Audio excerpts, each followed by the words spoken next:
2 février dernier, Moscou est sur ses gardes. Son tribunal barricadé. Sous l'œil du monde entier, se joue un de ces procès dont la Russie a le secret. Le dernier chapitre judiciaire de 10 années de duel politique. L'opposant numéro 1 à Vladimir Poutine, Alexeï Navalny, comparaît menotté. Dans un box, sous haute sécurité. En rouge, sa femme Yulia venue le soutenir.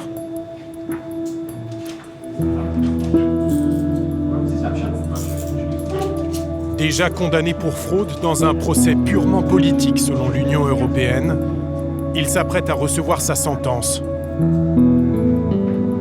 On nous impose d'éteindre les caméras lorsqu'il prend la parole, mais un micro enregistre toujours. La défense d'Alexeï Navalny, c'est l'attaque frontale et radicale. Aujourd'hui, la moitié de Moscou est quadrillée par la police et paralysée. Et tout ça parce que ce petit bonhomme de Poutine a perdu la tête. Je vais vous dire ce que je pense de ce spectacle.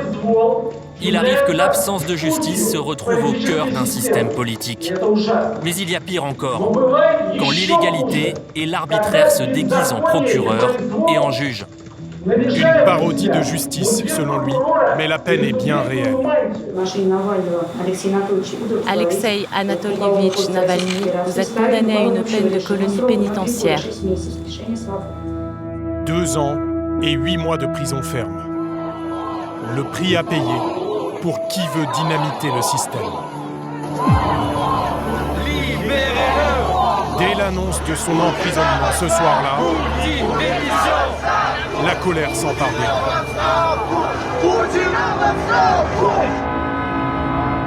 Citoyens, nous vous demandons de rentrer chez vous. Cette manifestation est illégale.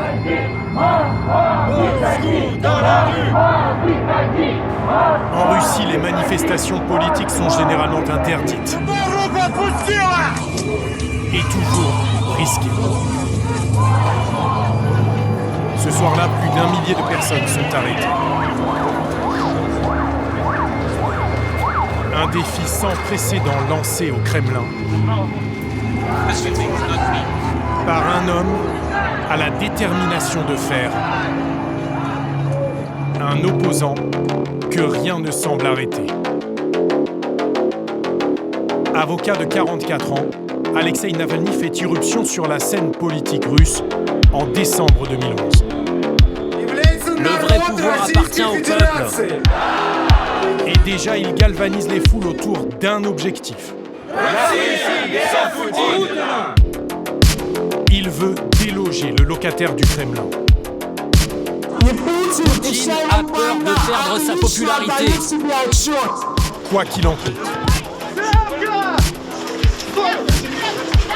Les arrestations et ses jours en prison ne semblent avoir qu'un effet sur lui. Renforcer sa détermination.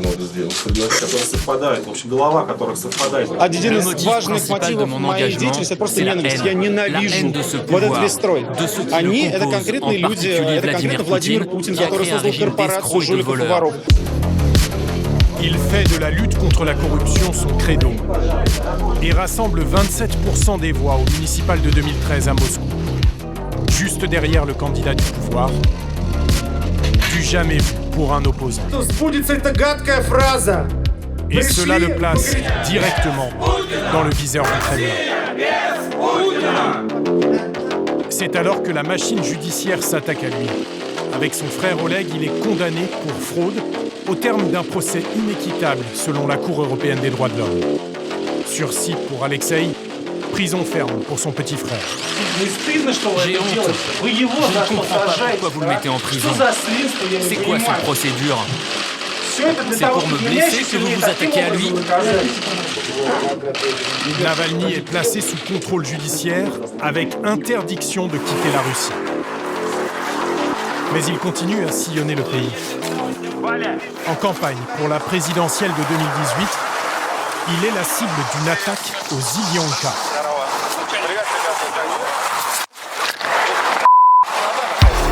Un jet d'encre verte tenace et corrosive en plein visage. Technique utilisée par les pro-Kremlin pour ridiculiser leurs opposants. Brûlé à l'œil et temporairement vert, l'impertinent contre-attaque et nargue le pouvoir. Я просто хотел Si le сказать Kremlin pense que je вещь, что, n'enregistrerai может plus быть, de в vidéos Кремле avec mon считают, visage что я vert, с зеленым il se лицом не trompe. буду записывать Je vais видеоролики, continuer, но я их parce точно qu'avec буду une tête записывать, pareille, потому что j'aurai encore меня plus посмотрит de еще vues. больше людей. Son visage vert et son ton décalé font sensation sur Internet. Привет, это Salut, c'est Навальный. Навальный. И это расследование мы Alexei придумали. Navalny dynamite le système politique et médiatique via une communication digitale parfaitement maîtrisée. Sur Instagram et YouTube, ses publications ont été vues des dizaines de millions de fois. Aujourd'hui en Russie, cela fait de lui un acteur politique incontournable. Interdit d'antenne sur les médias officiels, c'est sur Internet que l'opposant tisse sa toile. Auprès d'un public qui s'informe de plus en plus via les réseaux sociaux. Rares sont les chaînes de télé indépendantes comme Doge TV qui prennent le risque de lui donner la parole. Son présentateur vedette, Tikhon Dyadko, a accepté de nous parler de la bête noire du Kremlin. Il a interviewé Navalny une dizaine de fois entre 2012 et aujourd'hui. Я приветствую всех, Bonjour, кто chers смотрит телеканал téléspectateurs. «Дождь». Меня Je зовут m'appelle Тихон Tikhon Дядко, и я Dyadko. приветствую нашего Aujourd'hui, гостя. nous accueillons Это l'homme politique Alexei Navalny. Алексей, Bonjour приветствую. Alexei. Bonjour Привет, Tikhon, Tikhon, bonjour à привет tous ceux всем qui nous regardent телезрителей sur leur télé ou YouTube. YouTube. Да, рад вас видеть в нашем эфире, рад вас видеть живым и Il a здоровым. vu И думаю, что l'avocat, огромное d'abord simple agitateur, s'imposer comme un véritable challenger pour le pouvoir. Да, я думаю, что мы можем говорить, что это Aujourd'hui, il альтернатива, représente une поскольку véritable alternative. он, как умелый Parce qu'en политик, tant que politicien разговаривает и habile, получает il parvient à поддержку s'adresser разных à des слоев groupes общества. très différents de la société Это и russe. условные либералы в Il y a Москве, bien sûr les Петербурге и libéraux des других grandes больших villes, городах. Moscou et Это Saint-Pétersbourg, люди mais aussi среднего les gens de classe достатка moyenne ou по populaire России или à travers la люди Russie qu'il arrive à невысокого toucher parce qu'il est достатка, с intelligent которыми он, как et un peu умелый политик, populiste. в чем-то популист, Il leur dit, разумно on va prendre les richesses et vous les разговаривает, redistribuer. говоря, мы отберем у богачей и Et дадим il parle вам. même aux Или это nationalistes en promettant que s'il arrive au которых он pouvoir, привлекает тем, il что fermera les frontières призывает et и instaurera un обещает régime de в visa случае прихода avec к les pays власти d'Asie вести визовый centrale, режим со странами etc., Средней etc. Азии и так далее, и так далее, и так далее. C'est l'autre visage de Navalny. En 2011, il participe à la Marche russe, défilé annuel des nationalistes, rassemblant des mouvements d'extrême droite. Совершенно верно. А те люди, которые здесь собрались, они точно так же страдают партией жуликов воров. Единая Россия, партия жуликов воров узурпировала власть в нашей стране. Il entend fédérer tous les mécontents, des libéraux jusqu'aux nationalistes. Navalny, c'est un nom vraiment important et dangereux pour le pouvoir. Dangereux, au point de devenir une cible. Le 20 août dernier, Alexei Navalny se trouve à l'aéroport de Tomsk. Il embarque pour Moscou, et ce qui aurait pu être son dernier voyage. Selfie avec des fans dans la navette qui le mène à l'avion. Puis quelques heures plus tard, en plein vol, il fait un malaise et gémit de douleur.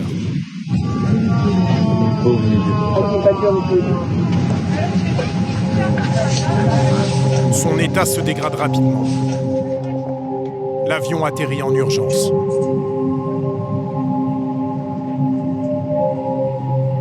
Inconscient sur le tarmac, Navalny sombre dans le coma.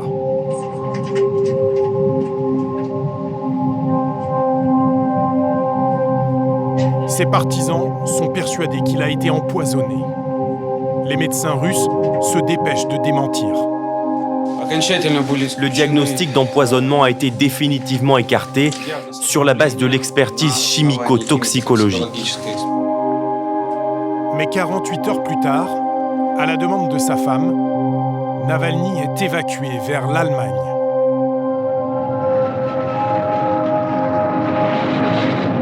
Des analyses menées par les laboratoires militaires allemands, suédois et français arrivent à la même conclusion. L'opposant a été victime d'un agent neurotoxique proche du Novichok, un poison développé par les services secrets soviétiques. Damit ist sicher, C'est désormais Alexei certain. Nawalny ist Opfer Alexei eines Navalny Verbrechens. a été victime Er d'un sollte crime zum Schweigen gebracht destiné à le werden. réduire au silence. Und ich Je verurteile condamne das cet auch im acte Namen avec la der plus ganzen grande fermeté Bundesregierung et auf tout das le gouvernement avec moi. Allerschärfste. L'Union européenne et les États-Unis se disent préoccupés. Emmanuel Macron dénonce une tentative d'assassinat. Après 15 jours entre la vie et la mort, l'opposant revient à lui. Poste un nouveau selfie et ce montage vidéo toujours aussi mordant. Alors mon petit, comment tu te sens? Гораздо Beaucoup mieux лучше, que чем le 20 августа. Mais derrière l'humour, le ton est grave. Il accuse Vladimir Poutine d'avoir commandité son assassinat. Что-то ты со мной такое Tu m'as fait сделал, quelque chose ну de что pas très явно compatible avec la vie. несовместимо с жизнью. Allons, t'en fais pas. Tu vas bientôt rentrer à la maison. Мы прекрасно понимаем, что это такое. L'affaire И в devient первом, и в этом embarrassante. случае это Vladimir Poutine, qui ne prononce jamais le nom de Navalny, doit même se justifier en conférence de presse en décembre dernier. вот этот пациент Ce patient de la clinique Бременской allemande, клиники, он, ну, это совсем не nous значит, n'avions что pas его besoin de травить нужно, кому l'empoisonner. нужно. Ты понимаешь? Il ne représente rien pour nous et Если si бы on avait хотели, voulu le наверное, tuer, il довели бы serait до mort. конца. Так, жена ко мне обратилась, я тут же дал команду. À ce moment-là, Navalny est encore en convalescence en Allemagne. Épaulé par des médias étrangers, il mène sa contre-enquête et sa contre-attaque. Я знаю, Je кто sais хотел qui меня a убить. tenté de Я me знаю, tuer. где они живут, я знаю, где Je они sais où ils работают, я знаю habitent, их où ils настоящие travaillent, имена, je я знаю connais их leur vrai nom, поддельные leurs имена. faux У noms. меня есть их Et j'ai leurs фотографии. photos. Il affirme que son empoisonnement est l'œuvre d'un commando du FSB, les services secrets russes. En coopération avec plusieurs journalistes d'investigation, We enter a rundown Nous entrons apartment dans un building on the immeuble de la banlieue outskirts de of Moscou. Moscow, where il operative tente Oleg même de Tayakin contacter lives. chacun des agents pour en tirer un aveu. Меня зовут Клариса Уорд. Я работаю в CNN. My name's Clarissa Ward. I work for CNN. Can I Est-ce que ask je you peux a vous couple poser of quelques questions? Можно вам спрашивать? Это ваша Vous faites команда partie de l'équipe отравила qui a empoisonné Navalny? Was it your team that poisoned Navalny, please? Do you have any Un commentaire? comment? He doesn't Il seem n'a to pas want très to envie de talk nous to parler. us. Les uns après les autres, ils refusent de répondre. Puis vient le tour de Konstantin Kudryavtsev, le chimiste du groupe. Dans une scène digne d'un film d'espionnage. C'est Navalny lui-même qui l'appelle depuis l'Allemagne. Константин. Allô, Constantine? En se faisant passer Allô, pour un Konstantin cadre Borisovich. des services de sécurité russes. Здрасте, Bonjour, меня mon зовут nom est Устинов Maxime Максим Sergueïevitch Сергеевич. Ustinov. Il utilise un faux nom, un faux numéro et les informations fournies par le journaliste d'investigation Christo Grotzev, ici à ses côtés. Au départ, l'agent se méfie. La scène est filmée par l'équipe de l'opposant. Navalny prétend vouloir débriefer l'opération. Константин Борисович. Vous dites Если вы qu'Alexandrov говорите, что et вы хорошо Osipov ont fait оцениваете du bon и travail, Александрова, alors и comment Осипова, expliquez-vous почему que la ничего не mission ait получилось? échoué? Contre toute attente, l'agent tombe dans le piège. Je me suis posé moi-même la question plusieurs fois. J'ai pas toutes les infos, toutes les nuances. J'ai repensé à ce qui aurait pu se passer. L'avion s'est posé, enfin vous voyez. Si le vol avait duré plus longtemps, s'il ne s'était pas posé en urgence, ça se serait fini différemment. Autour de la table, c'est la sidération. Si les secours sur la piste n'étaient pas intervenus aussi rapidement, vous voyez. Navalny tient sa confession de la bouche même d'un de ses assassins. mais il ignore encore comment il a été empoisonné. Peu à peu, il comprend que Kudryavtsev était en charge du nettoyage, de faire disparaître les preuves de l'empoisonnement. Quelle était la procédure? Vous avez fait quoi exactement? On a fait le traitement. Quel genre de traitement? On a appliqué le produit pour faire disparaître toutes les traces. Il livre des détails que Navalny et son équipe n'osaient même espérer.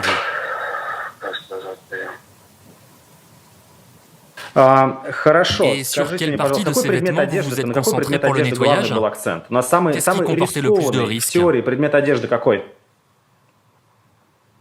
Son caleçon. Son caleçon. Oui. Pourquoi vous parlez de risque? Je veux dire, où était la plus forte concentration du produit? Sur son caleçon. En un coup de fil, il vient d'obtenir les aveux d'un membre de l'équipe chargée de le tuer et leur mode opératoire dans les moindres détails. Et voilà comment je suis devenu la première personne de l'histoire dont le caleçon a été discuté au Conseil de sécurité de Russie, où là où Poutine prépare ses opérations les plus importantes.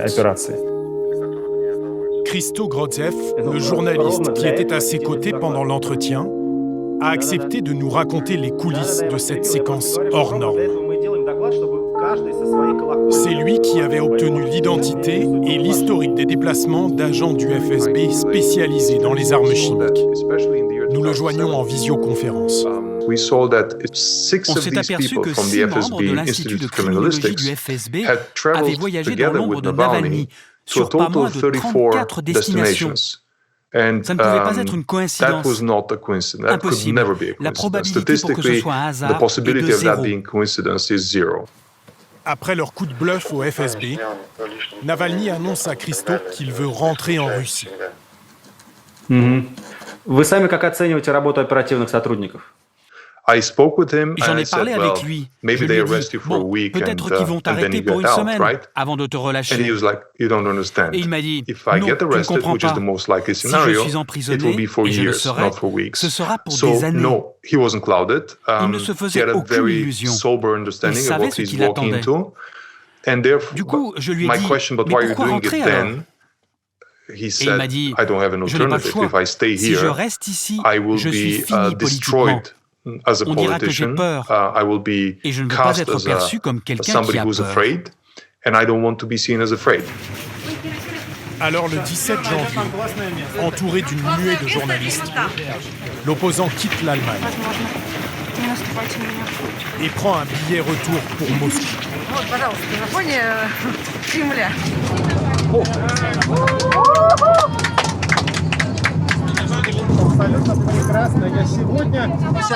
Je me sens très bien, comme un citoyen russe qui profite de son droit à rentrer chez lui. Et puis, la chance est avec moi, j'ai une place rangée numéro 13. Mais il sait parfaitement ce qui l'attend. Dès sa descente de l'avion, Alexei Navalny est arrêté. Pour avoir violé son contrôle judiciaire alors qu'il était hospitalisé en Allemagne. Sa femme Yulia ressort seule de l'aéroport, entourée de dizaines de sympathisants. Navalny, lui, trouve encore le moyen de poster une dernière vidéo depuis le commissariat. Je voulais vous dire quelque chose d'important. Derrière moi, c'est le drapeau de la Fédération de Russie. Mais ce qui est en train de se passer ici est contraire à tout le système juridique de notre pays. Vous savez ce qui fait le plus peur à ces crapauds, à ce voleur réfugié dans son bunker? C'est que les gens sortent dans les rues. Parce que c'est le seul facteur politique qui ne peut pas être ignoré. Alors n'ayez pas peur, sortez dans les rues. Ne le faites pas pour moi, faites-le pour votre avenir. Le signal est donné. Moscou dans la rue. À Moscou et dans de nombreuses villes du pays, les manifestations se succèdent.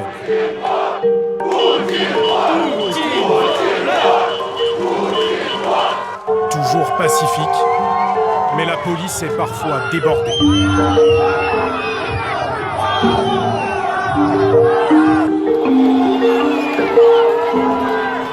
La contestation se propage sur les réseaux sociaux, où des lycéens décrochent le portrait de Vladimir Poutine et le remplacent par celui de l'opposant incarcéré. Je tiens dans les mains le code de procédure pénale de la Fédération Russie.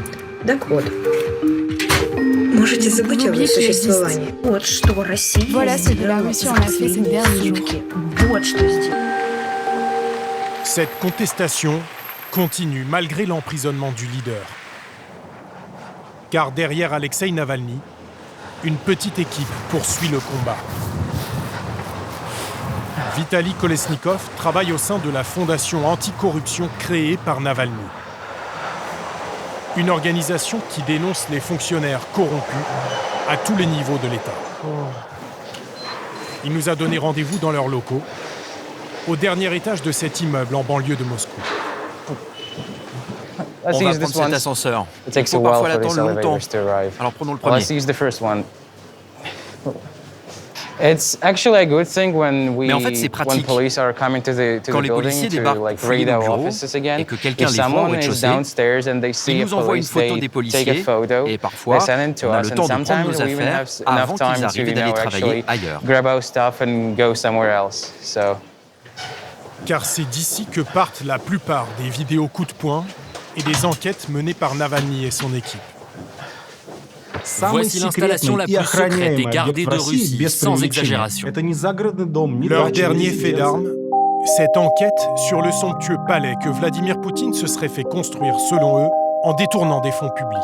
On vous fait visiter l'intérieur du palais de l'officiel le plus corrompu. En images de synthèse, ils ont reconstitué l'intérieur. Un étalage de luxe qui fait scandale. Le documentaire a été vu plus de 100 millions de fois. Arrêtez de gaspiller votre vie et vos impôts à enrichir ces gens. Notre avenir est entre nos mains. Ne vous taisez pas. N'obéissez pas à ces salauds qui se goinfrent. Voilà, c'est notre étage ici. Au sein de la fondation, c'est Vitali qui assure le montage de ces vidéos. Un métier sous pression. Là, on a nos caméras de vidéosurveillance. Mais quand les policiers font une descente dans nos locaux, le premier truc qu'ils font, c'est recouvrir les caméras de scotch pour qu'on ne les voit pas arriver. Voici l'une des dernières descentes de police dans leurs locaux. Officiellement, une perquisition administrative. Vitali ne sait plus combien de fois ils ont été ainsi visités. Ça fait partie de leur étrange quotidien. Et là, c'est la porte principale. Elle a été défoncée un nombre de fois incalculable. D'ailleurs, regardez cette porte, elle est toute neuve. À chaque fois qu'ils viennent, ils défoncent la porte et on doit en acheter une nouvelle. Franchement, c'est casse-pied. En temps normal, ils sont une trentaine de salariés.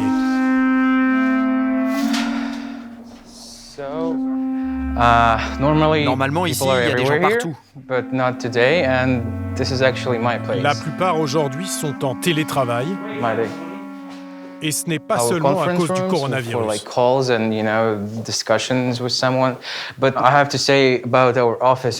En fait, aucune information essentielle n'est discutée dans nos bureaux. Parce qu'on sait que nos locaux sont sur écoute. Ils écoutent tout ce qu'on dit, tout ce qu'on fait ici. Donc on ne parle pas des grosses enquêtes en cours au bureau. Et c'est particulièrement vrai ici, car c'est le bureau d'Alexei. Personne n'y a touché. Le leader n'y a pas mis les pieds depuis son empoisonnement.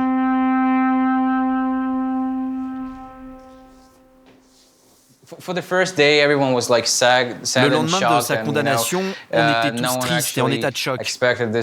Même si on savait que ça risquait d'arriver, je crois qu'on espérait tous un miracle. Mais maintenant, on est déterminés à travailler encore plus dur pour montrer qu'on est toujours là et prêts à accomplir notre travail. Ce jour-là, ils vont tourner leur première vidéo depuis l'emprisonnement d'Alexei. Alors ici, c'est notre studio, c'est là qu'on filme nos vidéos et nos directs. C'est dans cette pièce-là. D'ailleurs, là, tout de suite, on est en train d'enregistrer une vidéo. Privé de son acteur principal, la rébellion a puisé dans ses rangs et s'est trouvé un nouveau visage, Dmitri Nizovtsev, un militant de 33 ans. Vous allez donner des instructions aux gens? Oui, aux milliards de gens qui nous suivent.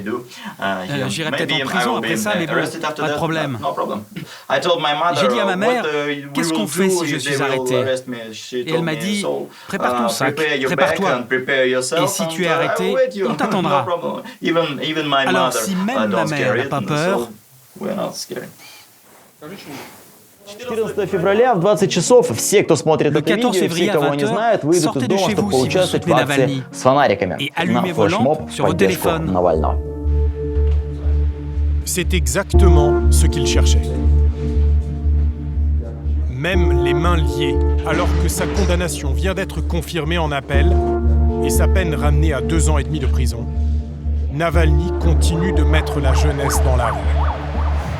Sacha a 15 ans. Окей, ну мы тогда будем идти по Страстному бульвару.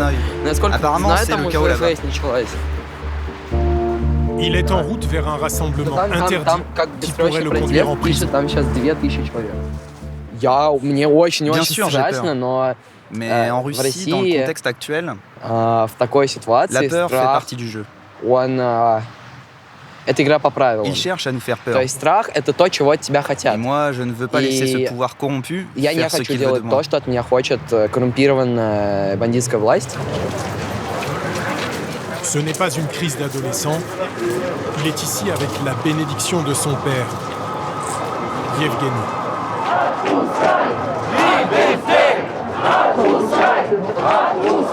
Poutine вор! Poutine вор! Poutine вор! Poutine вор! Poutine вор! Я хочу, чтобы он жил в нормальной обстановке. Я хочу, чтобы он жил где, в стране, где он может свободно говорить и думать то, что он считает нужным, и чтобы его за это не подвергали репрессии. Вы понимаете, это гораздо шире, чем сам Алексей. Дело далеко не только в нем. Он просто действительно сейчас стал символом. Le symbole d'une Russie qui dompte sa peur et s'avance peu à peu jusqu'au point de rupture, face à face avec le pouvoir.